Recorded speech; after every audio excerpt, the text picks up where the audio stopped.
विद्यार्थी असो किंवा आपली सरळ सेवा जे ऑनलाईन पद्धतीने घेण्यात यावं, हे घेण्यात नाही यायला पाहिजे, जे ऑफलाईन घेण्यात यायला पाहिजे.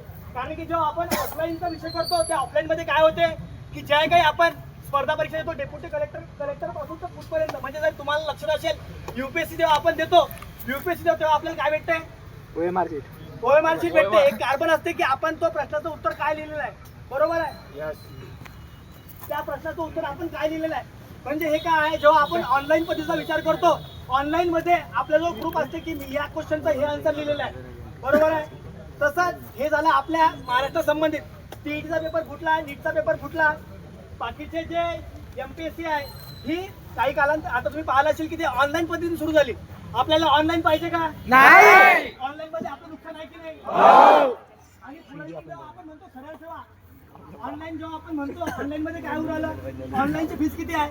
1000 रुपये. जेव्हा ती एक्झाम MPSC कंडक्ट करते तेव्हा फीस किती असते? 450 रुपये. 350 असते. त्यातही आपण OBC बाकीच्या कॅटेगरी झाल्या ते आपले पैसे कमी लागतात, बरोबर.